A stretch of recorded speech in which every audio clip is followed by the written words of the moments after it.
over your 100 days, what would you single out as your most important achievement given the short period? I don't know.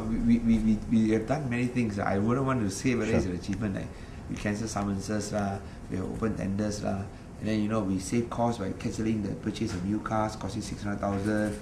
We said that all government functions must be done in government complexes to save money.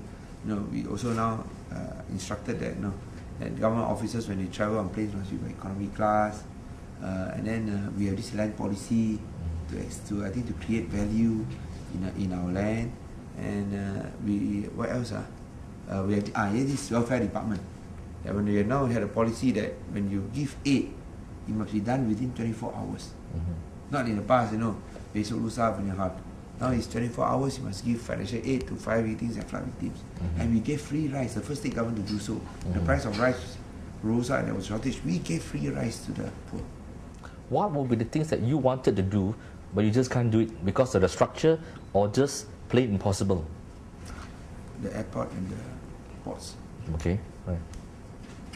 I wish that we could be more dynamic and more proactive in developing Penang Airport. I mean, it is a logistics hub. Sure. But yet, we don't see any government focus on developing Penang as a logistics hub. I mean, even in the past, it's the same. It just doesn't register. But it's part of the Kuala Lumpur and KK. But it's part of the Northern Corridor thing to turn. Yeah, it's part of the Northern Corridor, but you don't have direct flights. Why don't the government try to secure direct flights from Dubai, from India, from Japan, Korea, and increase flights from Jakarta, Medan, which are important destinations for Penang, to and fro. And for them, their air hub is basically two cities only, KL, KK, the two Ks. Okay. So that's not you just completely bypass Penang. There's also business figures who feel that you have set an example by traveling by class, okay? Economy class, okay. But does it really make sense at all to travel economy class? It may look good politically, but does it really work? It's tiring. Very tiring. Yeah. When you travel economy class, when international flights, you come back or you headache, get all sorts of migraines. But I think you need to send a message that we must conserve, we must save, and the only way to do it is leadership by example. There's no other route. That is a practical way.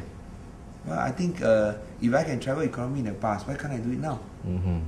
And the most important thing is that you are using the people's money. You should treat as if you are using your own money. If let's say Penangites are supposed to be a little bit stingy, you must also be stingy with public funds. Why are you stingy with your own money but not stingy with public funds? That's wrong. Yeah, saving money is one thing. Of course, earning revenue is also yes. Besides in foreign investment and tourism, this will be your key areas to earn revenue for the state. Right? Yeah, I think you want to talk about increasing our financial performance. There are three actually areas. One, of course, is increasing revenue. Two is cutting costs. Sure. And after when you do all that to do what? So you can channel the people. That's why we announced 100 ringgit. Sure. So you can channel the people. It costs maybe more than 10 million. And I got to find money. I got to find by somewhere. I got to find money lah. So that we can give to the people. But at least this is the first time the government is giving to the people. Thirdly is to increase productivity. You increase productivity, you add value. Now how do we do that? You must have good governance. You must get the civil servants to work in tandem with you. So that you work hard, work smart, work clean. A lot of people are also, especially Penangites, they are basically watching you as to. Penang is no country. Of course, they make comparison to the Perak state government, where the Menteri Besar and the DAP leader got their titles very fast after they became Menteri Besar.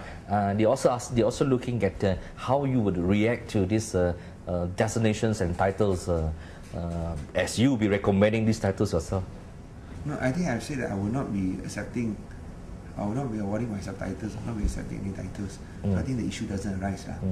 As far as the Menteri Besar and is concerned, I think probably that was decided by the Sultan, and probably that is a different context. And I do not want to. I think you should probably let them explain themselves. But as far as I'm concerned, I think I'm responsible for my own state. I will not be accepting any titles. During the election, past sort of like did not mention anything about Islamic State because they wanted the non-Muslim votes. But now as we approach the 100 days, the past youth chief has started talking about implementing Sharia laws. You have come out to say, look, it's not going to happen in Penang. Can you elaborate on that? It is a non-issue. Okay. Even the past Penang has never raised that.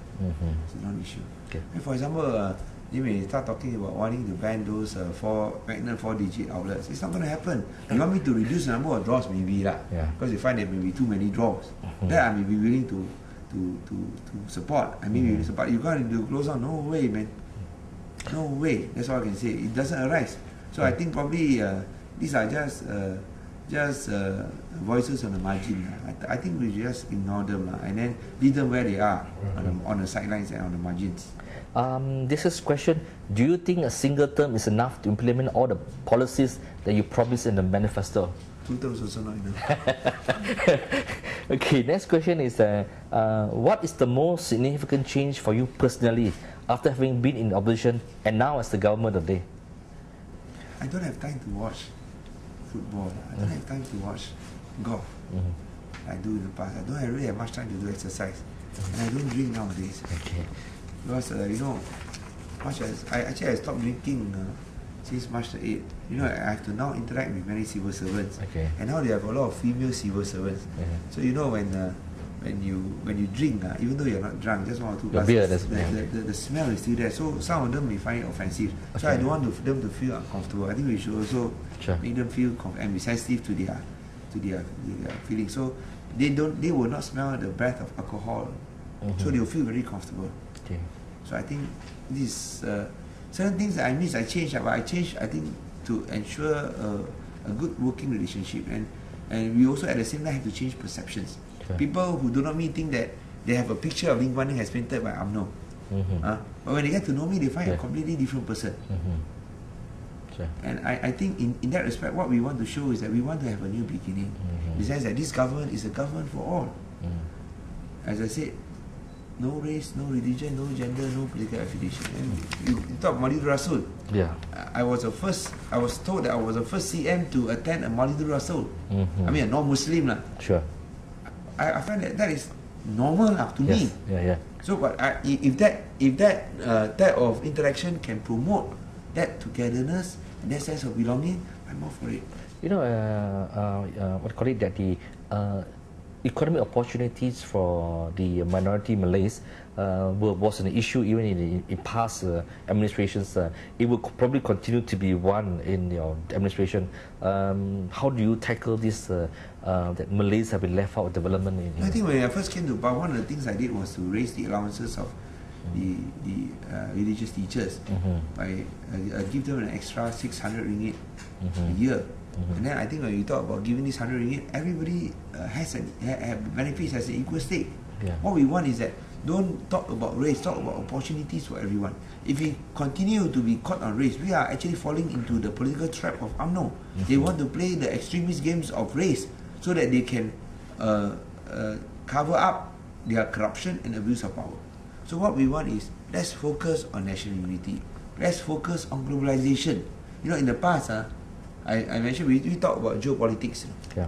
Geopolitics is a relationship between people and space. And because of growing population, you don't have enough space, wars happen. But now we don't talk about geopolitics anymore. You talk about globalization. When you talk about globalization, you're talking about human interconnectivity. You're talking about competitiveness. You're talking about merit. You're talking about your competency. I think this is what we should focus upon for all Penangites.